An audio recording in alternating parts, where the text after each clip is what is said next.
Laging may next time. Ang sabi sa Deuteronomy 4 verse 31, siya ay mahabagin. Hindi niya kayo pababayaang malipol sapagkat hindi niya kakalimutan ang kanyang kasunduan sa inyong mga ninuno. Ganito ang pagiging makatarungan. Paparusahan ang mali at bibigyan ng premyo ang tama. Ang mercy naman, kahit mali ka na, kinukupkup ka pa kasi habag ang umaandar at hindi katarungan.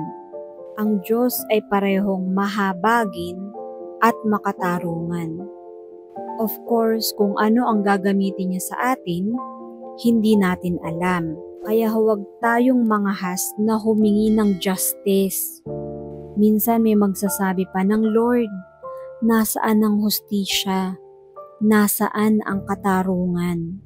Huwag tayong humingi dahil baka maging makatarungan nga siya sa atin at ibigay pa sa atin ang kaparusahan.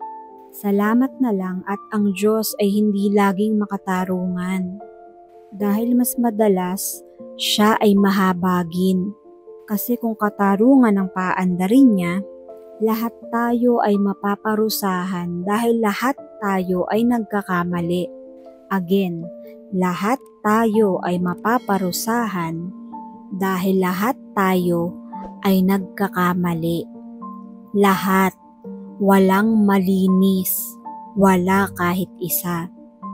Nilinis lang tayo ng Panginoon ng kanyang banal na dugo. Pero in reality, lahat tayo ay marurumi. Walang holy, walang ganon. Kung minsan may mga magsasabi pa na bakit yung taong yun laging mali pero hindi pa siya tinatamaan ng kidlat. Huwag niyong hilingin yon dahil yung kidlat na tatama sa kanya, tatama rin sa atin. Kung papaandarin ng Diyos ay katarungan lamang. Kung gusto natin na ang Diyos ay maging mapagbigay sa atin, maging mapagbigay din tayo sa kapwa. Kung paano natin sinusukat ang kapwa, ganon din tayo susukatin ng Panginoon. Lahat tayo ay maraming nagagawang pagkakamali. Ano ang dapat sinasabi ng anak ng Diyos? Hindi sayang, kundi next time. Kapag tayo ay nagkakamali, sabihin natin, di bale, next time itatama ko na. Hindi naman yung next time lagot ka. Dapat next time, pagbubutihin na natin. Palaging may next time.